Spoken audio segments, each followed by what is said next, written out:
oba okutta ekyapa nga kya liizi oba okutta ekyapa kya freehold kyokka ow'ekibanja oli aliko alina obwannannyini obwekomeredde takwatibwako.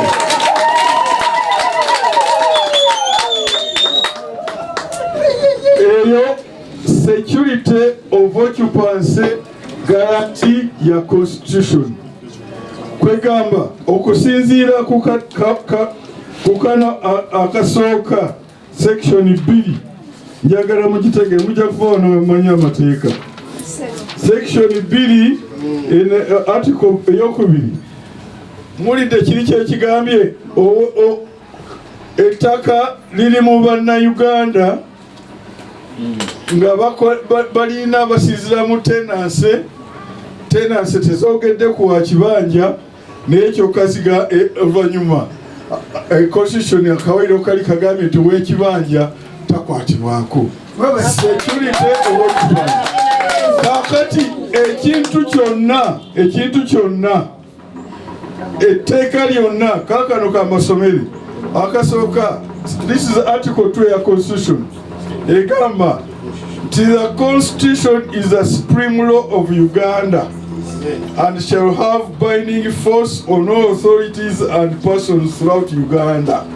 Nti constitution eno yeteeka erisinga obukulu era lifuga omuntu yenna n'ebintu byonna kyonna kiri mu Uganda oba kyaki oba traditional ruler oba ki oba muki lino liri gwaggulu waabyo. Kati nalyoka agamba kali mukawulidde akabawo obwa security of occupancy wanulyoka bagamba nti if any law etteeka lyonna or any custom or that is obulombolombo bwonna is nga mwotwalide ne court order is inconsistent with any of the provisions of this constitution. Ekintu kyonna ekiri inconsistent ne constitution yeno, the constitution shall prevail. Kugamba akali akatundu kenjogedde ko kabeerawo ne bw'obaawo ekintu kyonna ekikankanya ekintu ekyo kalike ekikankanya obwannannyini bw'ekibanja ekintu ekikankanya ekyo kifa era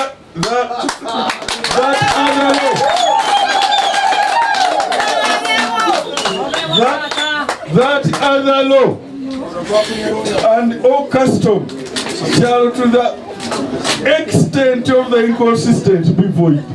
Kugamba ekintu ekyo kati bw'ofuna court order ng'ejja kugobe ku ttaka order eyo eba violates eyo guarantee the constitution n'olwekyo eba invalid.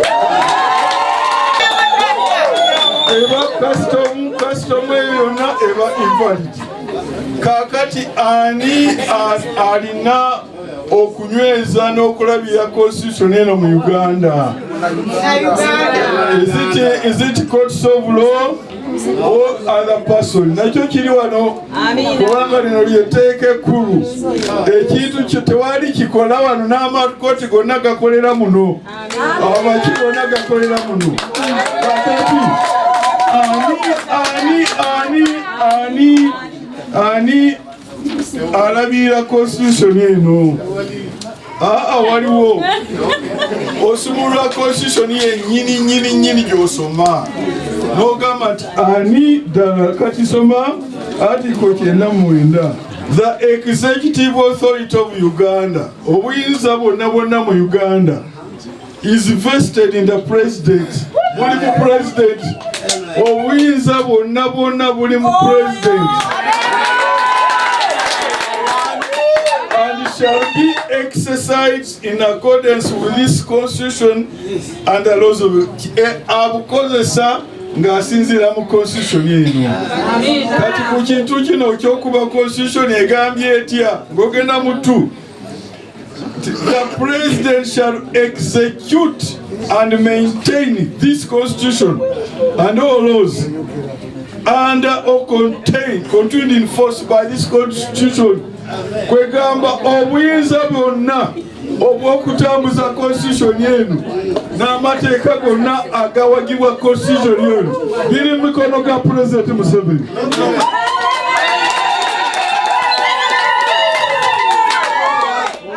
Ate ekirala ogamba nti nno w'ekibanja tabeereko kuno ekitegeeza omuzizo wa President who must look after his welfare.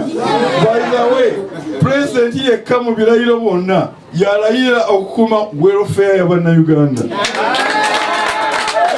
Kakati oba power ya eri mikono gya President yayogera atya. First of all, kansookere ku court order. Kubanga tulina munnamateeka wano. Njagala court order President yagamba bw'ati. Court order ekwata ku w'ekibanja nga 28 February 2022 yagamba nti nga nkozesa obuyinza buno bwekugambye Article 99 1 and 2 A, B and C egamba nti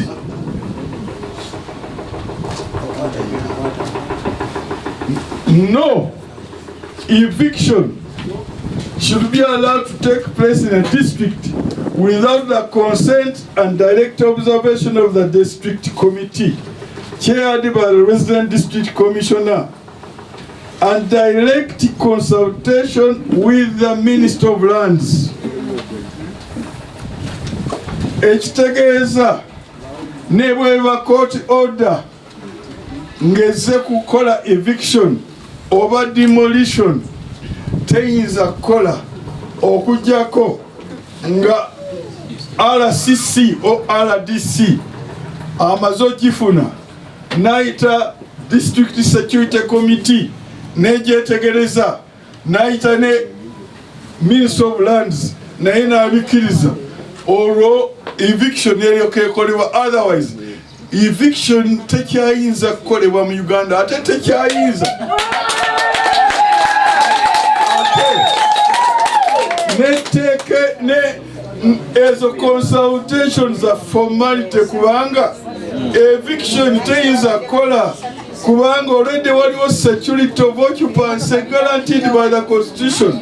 Kati order eyo bwenebeze ejja kubanga econflict nze nakali n'olwekyo eba null and void to the extent of that inconsistency.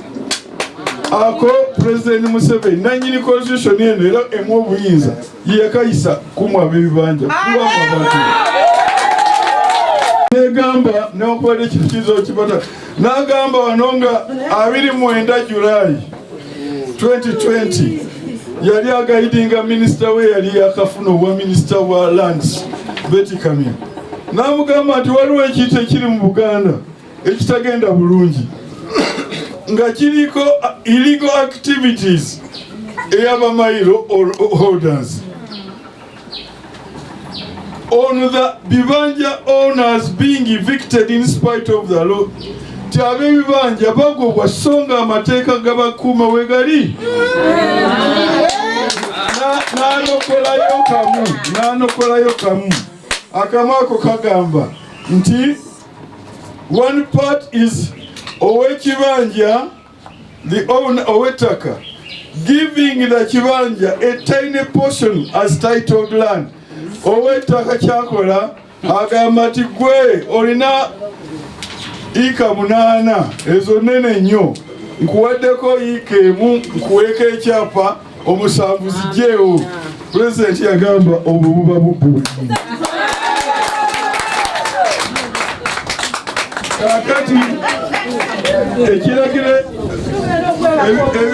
ebyo sibyogera bwange nabagambye nti nze ndi ddoboozi abatalaba ku sigirica ya mukulu no wano. Kakati nga 22 February 2013 ebyennaku zo kubanga okutuganya